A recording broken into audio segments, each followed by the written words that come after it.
ষষ্ঠ শ্রেণীর শিক্ষার্থীরা, তোমাদের জন্য এই মুহূর্তে একটি গুরুত্বপূর্ণ ভিডিও নিয়ে আসলাম।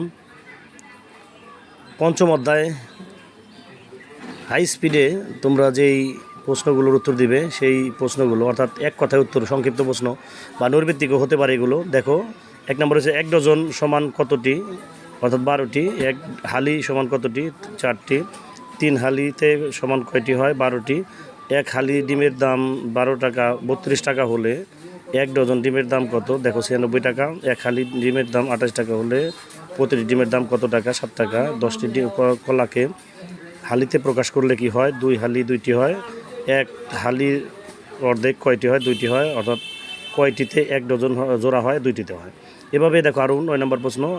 1 হালি কলার দাম 40 টাকা হলে একটি কলার দাম কত? অর্থাৎ 10 টাকা হয়। একটি কলার দাম 7 টাকা হলে 9টি কলার দাম কত হয়? 7 নং 63 টাকা হয়।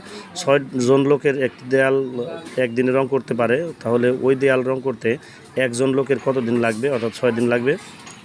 কাজের পরিমাণ সমান করলে লোকের সংখ্যা বাড়ালে সময়ের কি পরিবর্তন ঘটে? অর্থাৎ সময় কমে যাবে। কাজের পরিমাণ সমান থাকলে লোকজন সংখ্যা কমালে সময়ের কি পরিবর্তন হবে? অর্থাৎ সময় বেশি লাগবে। একজন লোক একটি কাজ 10 দিনে কাজ করতে পারে, তাহলে সেক্ষেত্রে 10 জন লোক ওই কাজ করতে কতদিন সময় লাগবে? অর্থাৎ 1 দিন সময় লাগবে। এই চমৎকার এই সংক্ষিপ্ত প্রশ্নগুলো তোমরা অবশ্যই ভালো করে মুখস্থ করবে। দেখো, এখানে 15 নম্বরে রয়েছে একই পরিমাণ খাদ্যের লোক সংখ্যা কমলে দিনের কি পরিবর্তন হয়? অর্থাৎ ওই খাদ্যে বেশি দিন চলবে। একই পরিমাণ খাদ্যের লোক সংখ্যা বাড়ালে দিনের পরিমাণ কি পরিবর্তন হবে? ওই খাদ্যের কম দিন চলবে। একটি পরিবারে 7 দিনে 14 কেজি চাল লাগলে ওই পরিবারে এক দিনে কত কেজি চাল লাগে তা বের করার পদ্ধতি 2 কেজি। 1 কেজি চালের দাম 45 টাকা হলে 2 কেজি চালের দাম কত? অর্থাৎ 90 টাকা। তারপরে আছে তোমার কোনো খাবার, অর্থাৎ এভাবে 23 নাম্বার। দেখো, 23 নাম্বারে বলা হয়েছে 12টি কলার দাম কত? 12টি কলায় কত হালি হয়? অর্থাৎ 3 হালি হয়। 1 ডজন কলার দাম 120 টাকা হলে 1 হালি কলার দাম কত? 40 টাকা হয়। 2 হালি ডিমের দাম 100 টাকা হলে 1 হালি ডিমের দাম কত হয়? অর্থাৎ 2টি ডিমের দাম কত হয়? 25 টাকা হয়। 26টি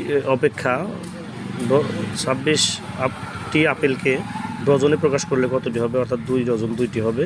3 জোড়া পায়রা বলতে কতটি পায়রা বোঝায়? 6টি পায়রা বোঝায়। একটি বইয়ের দাম 20 টাকা হলে 1 ডজন বইয়ের দাম কত? 240 টাকা। 5 কেজি চালের দাম 250 টাকা হলে 1 কেজি চালের দাম কত? 50 টাকা। 30 নম্বরে তোমাদের লাস্ট প্রশ্ন এটি। তোমার বাবা 6টি স্ট্রবেরি কিনলো, সে কয় ডজন স্ট্রবেরি কিনলো? অর্থাৎ এখানে তুমি উত্তরটা হাফ ডজন হবে। ধন্যবাদ তোমাদের সকলকে। এইরকম প্রশ্ন আরও পাবে। ধন্যবাদ জানাচ্ছি।